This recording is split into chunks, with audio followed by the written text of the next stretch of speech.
Massachusetts Republican Governor Mitt Romney has let it be known that he will make a decision early next year about whether he will run for president in 2008. If he is about to undertake a national campaign, Romney appears to be preparing part of his domestic social platform with a strong position on gay marriage. Chief political correspondent Carl Cameron reports.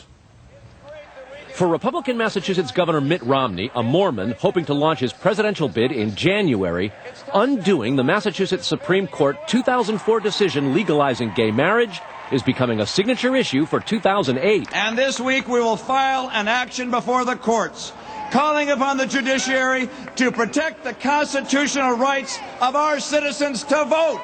Romney opposes gay marriage and wants the Massachusetts High Court to let voters decide state policy with a ballot question defining marriage as between a man and a woman.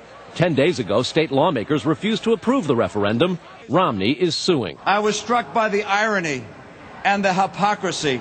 That's right. Legislators so energized to protect the newly discovered right to marry for some citizens had no compunction whatsoever about trammeling the long-established constitutional right of the people to vote. Romney's rally capped a private weekend strategy meeting of more than 150 backers for his 2008 White House bid, including an impressive array of the GOP's top operatives and fundraisers.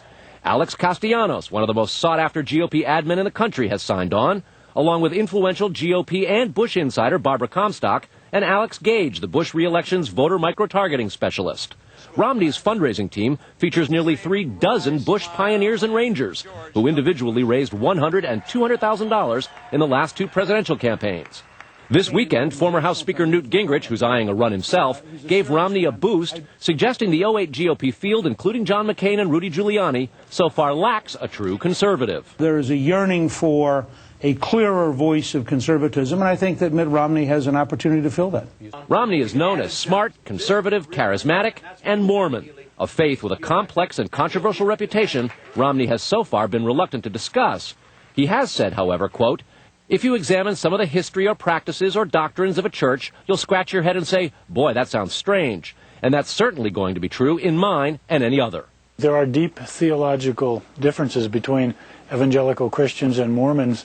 But Tom Minery, spokesman for Focus on the Family, James Dobson's influential evangelical Christian organization, says Romney, who's pro-life, has a bigger problem with flip-flops than faith, because in the 90s, he was pro-choice. Pro-life people have been observing politicians for long enough now to sense a little bit of nervousness about politicians who are late-blooming believers in the pro-life cause, as he appears to be. Christian conservative voters are indispensable to a GOP presidential campaign, and a little bit of, quote, nervousness is how many feel about Romney's Mormonism. Nobody really knows how Mormonism will play across the board from the big picture once he gets on the national stage and starts articulating his faith.